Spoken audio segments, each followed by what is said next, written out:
Hey, this is Mr. Drogemeyer. Thanks for joining me for our Algebra 1 lesson videos. Today we're in Unit 3 and looking at lessons 12 and 13. These lessons are called Isolating a Variable. And we've talked before about when we're solving linear equations, we want to work to isolate that variable to solve for it. In this case, we're going to be looking at what are called literal equations. And we've got the definition here. A literal equation is going to be an equation that consists of several variables, but those variables represent known values. So we're going to see these in things like we'll have the distance formula, or we have volumes of different shapes, areas of different shapes, perimeters. We've got one for circumference here. So these are going to be those types of formulas that we work with quite often. And so they are called literal equations. And so the example I have here is the volume formula for a rectangular pyramid. And so its formula is that or equation is the volume is equal to 1/3 times the length times the width times the height. You might also see it represented this way: the length times the width times the height divided by 3. These are two different ways of doing the same thing. Multiplying by 1/3 is the same as dividing by 3. But so what we want to be able to do is to isolate a variable or rearrange these equations to solve for a different variable. So right now, this is solved for V, for volume. So to find the volume, I need to know the length, the width, and the height of that pyramid. Well, what if I know the volume and I know the length and the height, but I don't know the width? Well, what we can do is we can solve this literal equation for that variable W. And so to do that, I want to isolate that W. I want to get it by itself on one side of this equation. So what I would do in this case is I need to multiply each side by 3. I want to get rid of that 1/3 over here.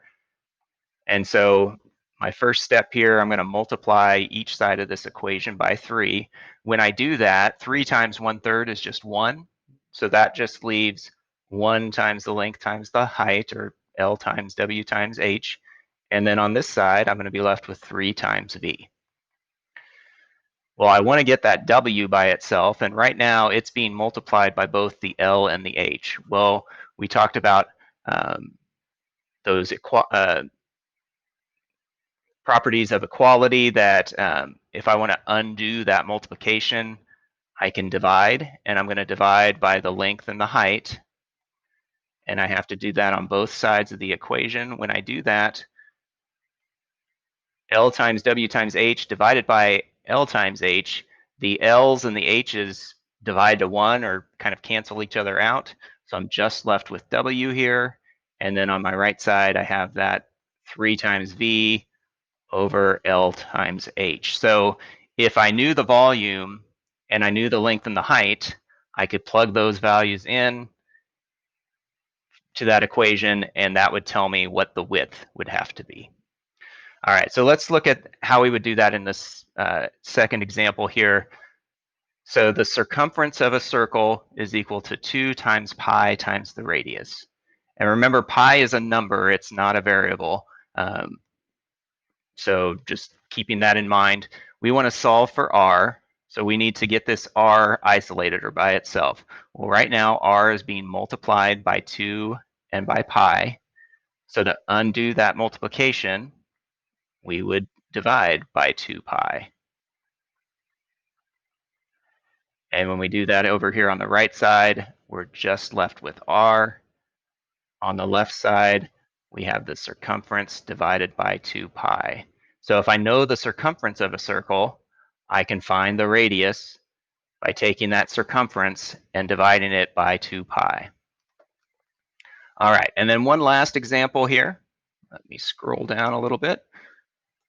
So in this one, they give us a formula. It says S is equal to n minus 10e divided by t, and that's representing words per minute typed. So S is for the words per minute typed. N is representing the number of words typed. E is the number of errors, and T is the time in minutes. So they've told us what each of those variables stand for. And now they say, suppose that you type 55 words per minute. So words per minute, that's S. I'm just going to write these here. So that's S. And it says after 3 minutes, well, that would be our time. You've typed 215 words. So that's the number of words, N. They want to know how many errors did we make. So we're trying to find what E is. That's our variable that we're trying to find. So what we can do is we can take that original literal equation and we can work to solve for E. We can isolate that E in this equation. So a lot of things happening over here. That E is being multiplied by 10, then we're subtracting it from N and then dividing by T. If we want to isolate that E, I would start by multiplying each side by T. That will move that T over to the other side. So T in the numerator, T in the denominator, those are going to cancel each other out or divide to 1. And so over here, I'm going to have S times T. And then on the right side, I'll now have N minus 10E. All right, so we're trying to get that E by itself. Right now, we have an N here. If I want to move that N over, right now we're subtracting the 10E from N. If I subtract N from each side, so I have N minus 10E, those are going to zero out over here and just leave me with negative 10E.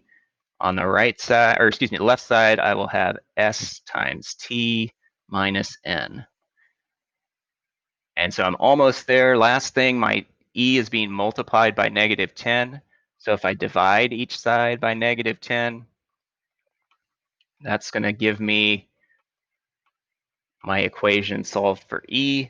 So it's S times T minus N divided by negative 10.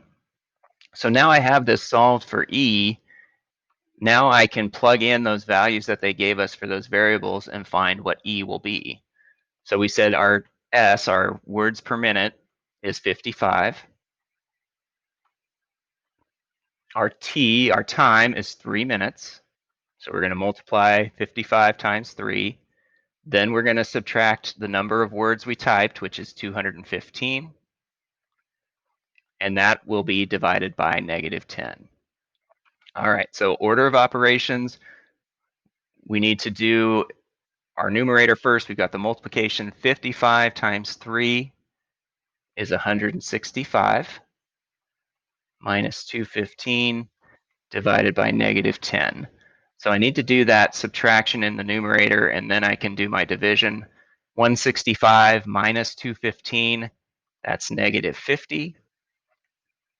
And so it's negative 50 divided by negative 10. And so that would mean that would be a positive 5. And so that means that we made 5 errors in our typing. So we typed 215 words in 3 minutes, but we had 5 errors. And so that formula helps us to figure out what our accurate words per minute is. And so if we had 55 words per minute, that meant that we had 5 errors.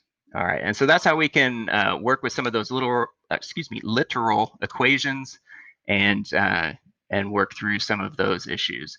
Thanks again for watching. If you do have questions, please let me know. Thanks. Have a great day.